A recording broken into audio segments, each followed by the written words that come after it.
नमस्कार साथियों, कैसे हो आप सभी। मैं रश्मि आपका स्वागत करती हूँ। आज हम जो है 50 सवाल करने वाले हैं 10 मिनट में। तो शुरू करते हैं अपने पहले सवाल से। ये सवाल आपके होंगे इन्वायरमेंट से रिलेटेड।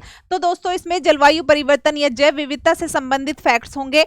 आगे हम देखते हैं, शुरू करते हैं। तो दोस्तों पहला बड़ा अंतरराष्ट्रीय पर्यावरण सम्मेलन कौन सा था? तो दोस्तों ये था आपका स्टॉकहोम सम्मेलन जो 1972 में हुआ था।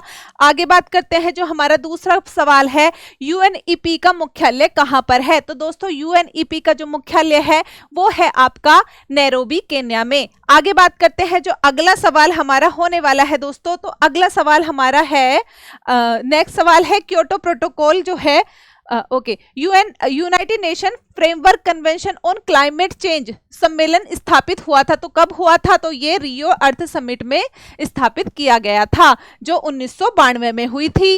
फिर क्योटो प्रोटोकॉल का मुख्य उद्देश्य क्या है? तो इसका उद्देश्य था दोस्तों ग्रीन हाउस गैस उत्सर्जन जो है उसके बाध्यकारी रूप से उसको कम करवाना। तो इसका ये उद्देश्य था। आगे बात करेंगे, नेक्स्ट क्वेश्चन है हमारा, भारत को क्योटो प्रोटोकॉल से कैसे लाभ मिला? तो भारत जो है CDM यानी क्लीन डेवलपमेंट मैकेनिज्म का जो है लाभार्थी बना, तो उसको इस तरीके से लाभ मिला। आगे जो है दोस्तों इसमें बात करेंगे हम, पेरिस समझौते का मुख्य लक्ष्य क्या था? तो पेरिस समझौते का मुख्य लक्ष्य था तापमान जो वृद्धि है उसको 2 डिग्री से नीचे रखना, कोशिश करना कि वो 1.5 डिग्री तक ही सीमित हो जाए। आगे बात करेंगे, भारत ने 2070 तक कौन सा लक्ष्य घोषित किया है? तो ये लक्ष्य है नेट जीरो एमिशन का। नेट जीरो एमिशन का लक्ष्य है दोस्तों भारत का। आगे बात करेंगे, कॉन्फ्रेंस ऑफ पार्टीज 26 जो है जो ग्लासगो में हुई थी 2021 में, तो उसमें भारत ने कौन सी पहल प्रस्तावित की थी? तो ये पहल थी लाइफ स्टाइल फॉर इन्वायरमेंट। तो ये पहल जो है शुरू की थी। आगे बात करेंगे दोस्तों, तो कॉन्फ्रेंस ऑफ पार्टीज 27 जो है जो इजिप्ट 2022, इसकी सबसे बड़ी उपलब्धि क्या थी? तो इसकी उपलब्धि थी लॉस एंड डैमेज फंड। आगे बात करेंगे, तो कॉन्फ्रेंस ऑफ पार्टीज 29 जो है दोस्तों, तो अजरबैजान में जो हुई थी, बाकू में जो हुई थी, उसमें डेवलपमेंट नेशंस के लिए 2035 तक वित्त लक्ष्य कितना किया गया है? तो ये किया गया है 300 बिलियन US$। जो पहले 100 बिलियन US$ था उसको 300 कर दिया गया है 2035 तक के लिए। आगे कॉन्फ्रेंस ऑफ पार्टीज जो 30 होने वाली है ब्राजील में, उसका मुख्य फोकस क्या रहेगा? तो इसका मुख्य फोकस रहेगा अमेज़न फॉरेस्ट कंजर्वेशन, है ना। तो ये फॉरेस्ट कंजर्वेशन पे रहेगा। आगे बात करेंगे, भारत का 2030 तक non fossil energy capacity target क्या है? तो ये लक्ष्य है 500 गीगावाट तक हमें जो है रिन्यूएबल एनर्जी यानी नॉन फॉसिल एनर्जी डेवलप करनी है। आगे बात करेंगे, 2030 तक रिन्यूएबल शेयर जो है कितना होना चाहिए? क्या लक्ष्य है? तो ये हमारा 50% है दोस्तों, 50% हमारा ये होना चाहिए। 2030 तक कार्बन एमिशन रिडक्शन का वादा जो है वो कितना है? तो 1 बिलियन टन जो है हमें कार्बन एमिशन को कम करना है। आगे अगला क्वेश्चन हमारा होगा, भारत का नेट जीरो टारगेट ईयर कौन सा है? एक क्वेश्चन रह गया है इसमें, कार्बन इंटेंसिटी 2005 से 2030 तक, मतलब कि 5 के लेवल से 30 तक कितनी लेके जानी है? तो ये 45% इंटेंसिटी कर देनी है। आगे बात करेंगे, भारत का नेट जीरो टारगेट ईयर जो है तो वो 2070 है दोस्तों, 2070 होगा ये। आगे पंचामृत गोल जो है किस कॉन्फ्रेंस ऑफ पार्टीज में घोषित किए गए? तो दोस्तों ये कॉन्फ्रेंस ऑफ पार्टीज जो 26 हुई थी ग्लासगो में 2021 में, इसी के अंतर्गत ये घोषित किए गए थे। अगला क्वेश्चन है हमारा, निम्न में से कौन सा पंचामृत गोल का हिस्सा इनमें से नहीं है? तो दोस्तों इसमें से जो है ये 60% रिन्यूएबल एनर्जी शेयर 2030 तक, तो ये इसका आंसर नहीं है क्योंकि ये 50% है, ये जो है 50% है दोस्तों। तो आगे जो है हम बात करेंगे, अगला क्वेश्चन है, भारत में इन्वायरमेंट प्रोटेक्शन एक्ट जो है वो कब लागू हुआ? तो ये 1986 में हुआ। आगे बात करते हैं, अगले क्वेश्चन पे चलते हैं, national action plan on climate change जो है तो वो कब शुरू हुए? तो दोस्तों ये हुए थे 2008 में शुरू हुए ये national action plan on climate change. आगे बात करेंगे, भारत और फ्रांस ने कौन सी अंतरराष्ट्रीय पहल शुरू की? तो ये भारत और फ्रांस ने मिलकर की थी इंटरनेशनल सोलर अलायंस की शुरुआत की थी।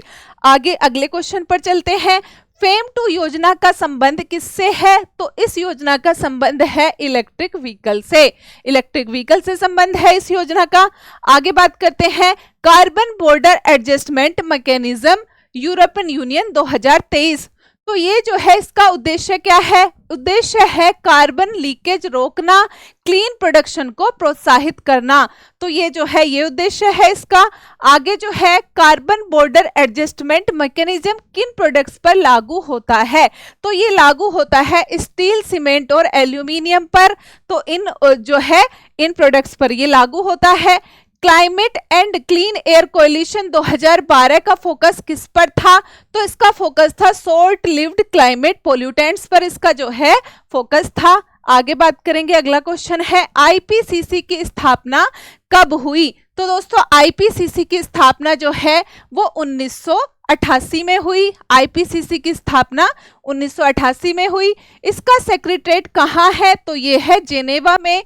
आगे बात करेंगे आईपीसीसी वर्तमान में किस असेसमेंट साइकिल में है? तो इसका साइकिल चल रहा है AR7। आगे बात करेंगे दोस्तों, तो आईपीसीसी की सदस्यता कितने देशों की है? तो ये 195 देशों की है। आगे अगले क्वेश्चन पर चलते हैं दोस्तों।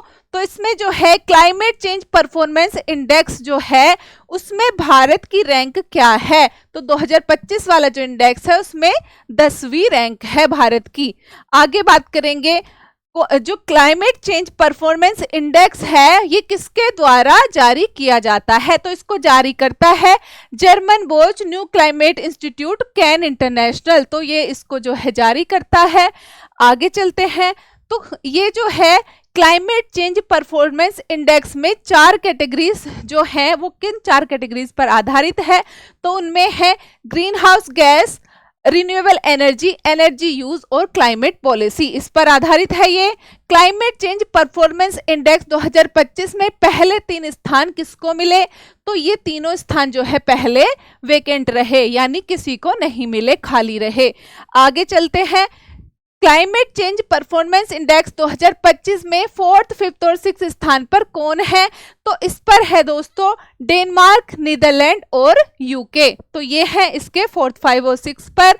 ग्लोबल नेचर कंजर्वेशन इंडेक्स 2024 में भारत की रैंकिंग क्या थी? तो भारत की रैंकिंग इसमें 176 थी। अगले क्वेश्चन पर बढ़ते हैं, तो बॉटम 5 देशों में कौन शामिल थे इस इंडेक्स में? तो इंडिया, इराक, टर्की और किरीबाती और माइक्रोनेशिया। तो ये जो है बॉटम 5 पर थे।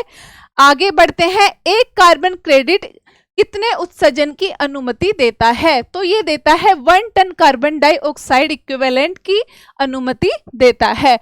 आगे बात करेंगे, India Japan joint credit mechanism का उद्देश्य क्या है?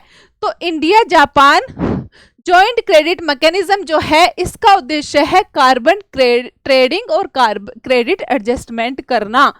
अगले क्वेश्चन पर चलते हैं, तो आपका अगला क्वेश्चन है भारत का पहला टील कार्बन स्टडी कहाँ किया जा रहा है? तो ये किया जा रहा है केवलादेव नेशनल पार्क में, जो कहाँ पर है? राजस्थान में है।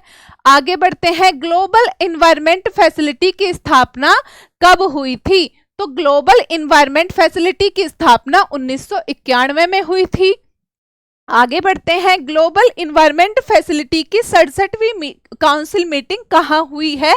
तो ये वाशिंगटन डीसी में हुई है, इसकी 67वीं जो मीटिंग है। आगे बढ़ते हैं, तो दोस्तों कौन सा जिला तीनों मगरमच्छ प्रजातियों का घर है? तो ये जो है ये उड़ीसा का एक जिला है केंद्रापाड़ा, जो 3 तरह की जो है जो मगरमच्छ प्रजातियां हैं उनका घर है। आगे बढ़ेंगे, कौन सा राज्य सबसे पहले gross environment product index launch करने वाला राज्य बना है? तो ये राज्य है उत्तराखंड, यानी उत्तराखंड जो है पहला राज्य बना है जो gross environment product index launch कर रहा है। फिर जो है दोस्तों अंटार्कटिक ट्रीटी काउंसिल मीटिंग 46 और जो है एक काउंसिल है इन्वायरमेंट प्रोटेक्शन के लिए 26वीं, उनकी जो है होस्ट किया था। किसने होस्ट किया था उनको? इंडिया में कोच्चि ने होस्ट किया था इनको, है ना। आगे जो है बात करेंगे, प्रोजेक्ट टाइगर की शुरुआत कब और कहाँ हुई थी? 1973 में जिम कॉर्बेट में हुई थी। उस टाइम पर पीएम इंदिरा गांधी थी जब ये हुआ था। आगे बात करेंगे ग्लोबल टाइगर फोरम की स्थापना जो है वो कब हुई, तो ये जो है 1994 में हुई ग्लोबल टाइगर फोरम की स्थापना। जो कन्वेंशन ऑन माइग्रेटरी स्पीसीज है उसकी कॉन्फ्रेंस ऑफ पार्टी 14 कहाँ हुई है, तो ये समरकंद में हुई है। अगले क्वेश्चन पर चलते हैं, इंडिया कब से सीएमएस का सिग्नेटरी है, तो इंडिया 1983 से इसका जो है सिग्नेटरी है। आगे बढ़ते हैं, तो आगे भारत का कुल वन आच्छादन यानी कि फॉरेस्ट कवर कितना है, तो ये जो है 21.76 है सिर्फ फॉरेस्ट कवर की बात करें तो। अगला क्वेश्चन हमारा होगा भारत का कुल फॉरेस्ट और ट्री कवर दोनों को मिला के कितना है, तो 25.17 दोनों हो जाते हैं। तो दोस्तों इसी के साथ आपके 50 क्वेश्चन पूरे होते हैं। मैं विदा लेना चाहूंगी। नमस्ते।